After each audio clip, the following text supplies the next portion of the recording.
మన కొండగట్టు ఆంజనేయ స్వామిని దర్శనం చేసుకున్నా చాలా సంతోషం అనిపించింది. ఇంతకుముందు కూడా నేను ఎంపీ ఉన్నప్పుడు దర్శనం చేసుకున్నా.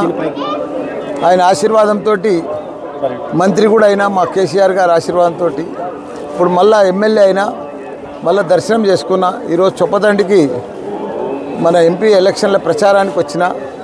ఏది ఏమైనా మన మాజీ సీఎం కేసీఆర్ గారు వచ్చినాకనే తెలంగాణ దేవాలయాన్ని కూడా అభివృద్ధి చెందినాయి.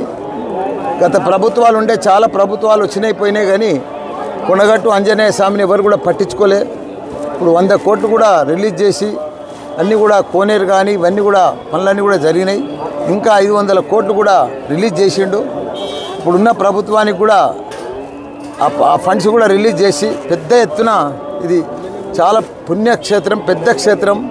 మన తెలంగాణలోనే కాదు భారతదేశంలోనే పెద్ద కొండగట్టు ఆంజనేయ స్వామి అంటే మంచి పేరు ఉంది. కాబట్టి దీన్ని ఇంకా బాగా అభివృద్ధి చేయవలసిన అవసరం ఉంది. అందరికి కూడా నమస్కారం, ధన్యవాదాలు. ఈ మధ్య ఎన్నికలు అయిపోయిన తర్వాత దైవ దర్శనాలు బాగా చేసుకుంటున్నారు. ఏం మొక్కుకుంటున్నారు దేవుడు? ఏం మొక్కుకుంటున్నా, ఇప్పుడు వచ్చే పార్లమెంట్ ఎలక్షన్లల్లో 16కు 16 మా ఎంపీ బీఆర్ఎస్ పార్టీ గెలవాలని కోరుకున్నా దేవుడు. కాంగ్రెస్ పాలన ఎట్లా ఉంది? కాంగ్రెస్ పాలన ఉన్నా ఒకటే, లేకున్నా ఒకటే, అది అందరికీ తెలుసు. ఎందుకంటే అది ఉన్నా లేనట్టే.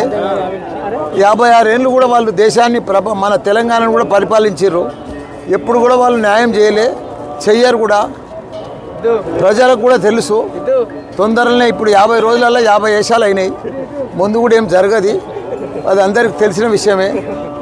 అది